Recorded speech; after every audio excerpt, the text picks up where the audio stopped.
Thought our guys battled, but we did not do enough to put the ball in the end zone offensively with our multiple trips down to the red zone. Pretty explosive, kind of competitive day moving the ball, but we've got to find. We basically, had a better day on third down. Third, fourth down, 50%. Give ourselves a chance for points, but we weren't able to overcome kind of the fact that they win the turnover battle 2-0. We did that 2 weeks ago, and I told our team that is rare and not a formula, to win games consistently. And showed up again today, and was very unfortunate. But I thought defensively their ability to stop the run against a team that was going to come out and try to run the football on us was a real positive, but clearly a lot of explosives, and Jalen and their offense made some big-time plays that kind of limited our ability there in the second half to truly try to come all the way back and win the game. I thought we had a touchdown chance there to TJ, and ended up being a fourth down that we convert, and then we've got to find a way to put that one in the end zone. But I thinking back on the red zone trips, I think we might have missed an op on a flat on one of our run pass option plays. We snapped the ball over the quarterback's head for a minus 22-yard loss, and then I got to get some clarification just on the holding call. Seemed to be a pretty routine kind of play, but that's the way it goes sometimes. But short week, guys are already in the recovery mode now, and we'll turn our guys over and go compete on Thursday night. Injury updates: just Zay Scott and CJ Ham. Zay Scott had a right wrist and CJ had a left hand. Those guys will be evaluated here, currently going on right now.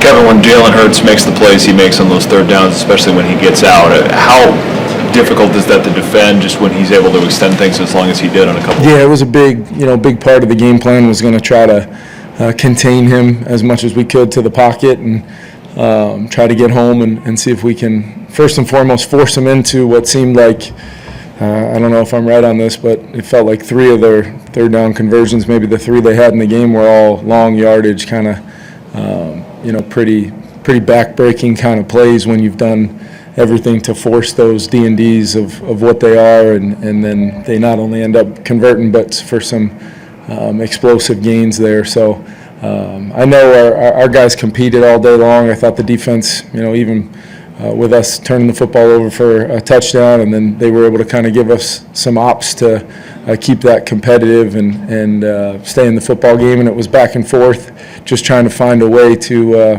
put the ball in the end zone and at least find a way to get a lead at some point there in the second half. Had no issues moving the football. It was points, and that has not really been our problem, and we were able to rectify some things on third down, but a lot of self-inflicteds did show up in that red zone that make it hard to put the ball in the end zone. What did you see coming in the second half that made it as you guys as rhythmic offensively through the air as it were? Well, I think throughout most of the day it felt like we did a lot of good things in the pass game. I thought our guys, we had some early success in the pass game, moving it between the 20s.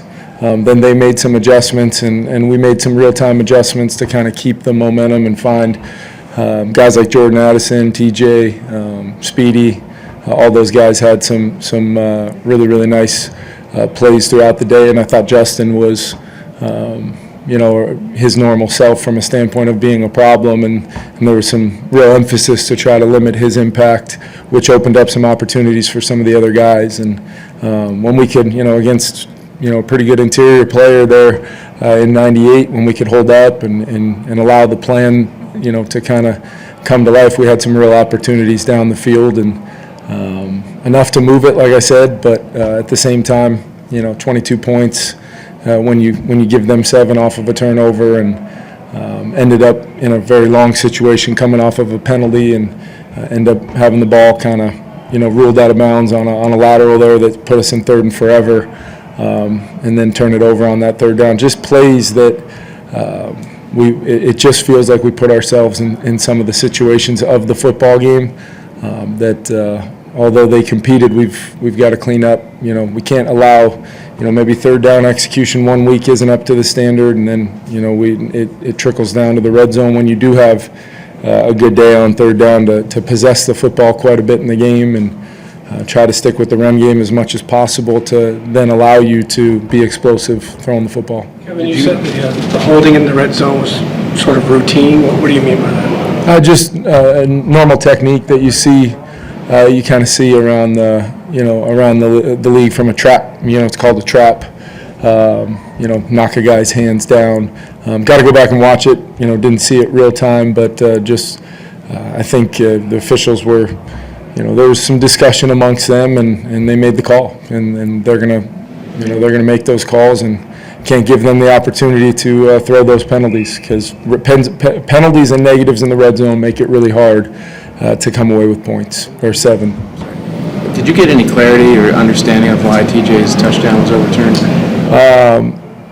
Really, my question was kind of connected to TJ's play to the Saquon Barkley challenge that I had earlier on in the game, because it seemed like a very kind of similar premise of why they should maybe be similar, but I did not. Being obvious or not obvious? Or? Yeah, I did not get any, I'm not a part of the conversations with Bill or New York, but the side judge that I was standing with tried to update me as much as possible, but the main update that I got was incomplete pass. Kevin, what did you see on Carson's first interception? Yeah, they brought a man pressure where they dropped a defensive end out, gave up a little penetration there. I think 98 was over the center, trying to isolate him. We're doing a lot of things to try to combat with what we do with our slides and things like that, but they were able to kind of dictate the look right there, and thought we had a chance maybe at Justin if we could have one more click to let him clear that dropper, but at the same time I think Carson had to get rid of the ball, and they had a dropper right in the initial window of the play, and it was a critical play in the game for sure. Kevin, just how would you assess Carson's play as a whole? Yeah, I thought he competed. I mean, clearly he, was able to, allow our offense to be explosive. I think there were some plays that, the turnover plays are the first one, obviously. Even if we end up having to take a sack right there, the interceptions for points the other way are massive plays in a game. And then, we were third and forever, or second and forever, whatever it was, and we kind of had a kind of designer type move the pocket type play. Didn't think we particularly protected very well on that one based upon the schematics of the play. But then he, that's not a time that we want to be heaving that ball down the field as much as, maybe where the intent of it was. But listen, he was trying to compete. He thought he saw a chance to make the throw, and ends up essentially being like a punt in many ways sometimes on those plays. But the first one was, good defensive call by them, thinking you're going to get man-to-man and maybe the perfect look for the play. And as we talk about sometimes, especially when 18's on the field, if it's too good to be true, it probably is. So we got to confirm that and make sure that those things don't happen. Kevin, after the Hawkinson catch gets overturned, did you think at all about kicking the field goal there and saving a little time before? Yep, I did. It was just a matter of it being 4th and 2. The idea of still getting 7 right there was something that I wanted to be aggressive on, and then just knowing that if we did have a scenario where with all 3 of our timeouts left, a scenario where we were getting it back, if we could get 7 right there, hold them. And then the way Will was kicking the ball, thought the longer, since we were already so far down the field, Ben, you clearly, if you have to exhaust your 3 timeouts and then move it maybe 35 yards or so and give Will a chance to win it, was kind of the thought process there. I did think I think we got the conversion, and then I believe there was a sack, and that was a critical play. To eat up so much clock and then try to get into the right play where we had a chance at TJ, I believe, on the next one. Last 2. Kevin, will this be more evaluation on quarterback going into Thursday night, or do you stay with Carson going in on a short week? How do you? Yeah, I think we, first and foremost, I thought he competed and got to see how he comes out health-wise. Took some, he had to use his legs there a couple times on the last drive. We'll see how he turns over. And I know Max was ready to go today, and JJ was emergency 3, but JJ was able to get some work last week. We'll see how he feels as well. And on a short week, we're going to put together the best plan we can, and that's also includes the players available to us. Last one. It just seems like from the games that you've lost, it's sort of been catastrophic plays. Is there something that you can pinpoint that is a similarity through those losses that's happened? Well, I think, the one thing looking back on it during the bye is those 2 losses happened to coincide with, 2 of the original starting 5 linemen going out, at least offensively. And then, were some of those catastrophic plays tied to those plays. I think each one of them have their own story. But today was a little bit more about it didn't really feel like we played a very complimentary football game. When one side, stopping the run and getting them off the field, we were able to move the ball and possess the football quite a bit today, but not get 7 in the red zone when we got down there enough. And then when it kind of became felt like a little bit more of offensively, we were doing a lot of good things to move it. We just couldn't quite make that one stop to kind of truly flip the game is what it felt like today. Got to look at the tape for starters. There's definitely some execution I can be better at. I already know a couple right away. But yeah, I like to think we've been pretty good down there this year so far. So some respect, you got to tip your hat to that defense. That's kind of what they do. They're willing to let you kind of take some underneath stuff, and then they're going to try and not bend and not break in the red zone. So they did a good job, so hats off to them for that. I thought we shot ourselves in the foot a couple times.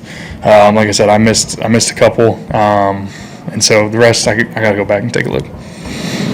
How'd you come out of this one? I'm all right. Always tough, and your mind immediately goes, I got 4 days to turn this one over, which is as tough as it gets in the National Football League, not going to lie. So we'll be all right, though. Coach, in the second half, it felt like you guys kind of had a rhythm and a beat on what they were doing. What allowed you guys to move it kind of within the 20s the way you did? Yeah, I like to think, moving the ball inside the 20s was not an issue most of the day. I think we had a couple self-inflicted. Obviously, I got to not throw the ball to the other team.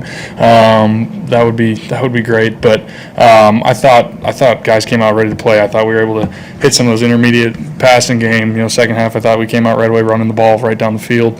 Hard to say exactly what it was, other than that's kind of what we expected. We came in with the plan. We kind of stuck to the plan. They didn't do anything crazy. I thought we moved the ball decent, just didn't execute in the red zone and got to not throw it to the other team. Chris, can you take us through the pick 6? And Kevin talked about how there's a dropper coming into that lane as you're hot there. What happened from your vantage point on that? Yeah, got to see the tape a little bit. Not fully sure. That guy kind of surprised me where he ended up. Obviously, don't throw it right to his chest. That would be great. But yeah, I think they had a good call. I think I got to be better and just progress, or quite frankly, just take the sack there in that scenario and not try and. I saw the guy at the last second as I was releasing the ball, and I was looking up at the scoreboard, seeing him run. Not a good feeling. I got to be better. I got to be better in that situation. Not try and force it. The guy made a good play. Can you talk us through the TJ play, and then were you surprised? Did you see the replay, and what did you think on the? I could see some of it. Truthfully, I was trying to talk to Coach, what are we doing if we don't get this called as a touchdown? So not really sure. All I know is I can throw a better ball at the end of the day. I can make it a little easier on him. It looked like he got his hand under it, and whether it was a catch or not, that obviously it wasn't, but unbelievable play to even give himself a chance like that. He's a stud, but I can definitely make that throw easier for him. Carson, 2 turnover in 4 days. Like, what is the key to doing that for you? It's a great question. The recovery starts immediately. Right when you get off this podium, I'll be icing. Guys will be taking care of their bodies. We'll be in quick tomorrow. Throwing in the game plan as quick as you can. We're not the only ones doing it. Obviously, they got a short week too. So, quite frankly, never been a huge fan of the Thursday night games for this reason. But it's kind of just is what it is, part of the business. just in terms of your chemistry with Jordan Addison, it seems like it's been pretty consistent here in the last couple of weeks. What do you think clicks between you guys? Yeah, I mean, he's just really good. I'm not going to lie, he's really good and gets open. And obviously Jets draws attention every single snap, and whether they're trying to cloud him or put two guys over him like they did a couple times today. So it's going to give, J.A., Speedy, Jalen Naylor, who we call Speedy, a lot of one-on-one chances. And those guys are good. They're just plain simple, they're good. And I have a lot of trust that he's going to be where he needs to be, and he kept coming up big time and time again today. Carson, as you think back, you mentioned a couple that you'd like to have back that kind of jump out at you immediately. Where are the ones that you kind of look back and say, would have liked to have that? Obviously the 2 turnovers, that's always. Second one, that was just dumb, trying to make a play, and instead of setting up and throwing, threw it off my back foot. Not a wise decision there. Obviously the first one leading to 7 points for the other team, that's never fun either. But a couple in the red zone, a couple chances there that I'm trying to think back early. I think I dirted a ball in the flat to Jordan. That was just a bad one. But yeah, there's a couple. But again, they made some good plays too. They made some good plays, and got to give your credit when it's due.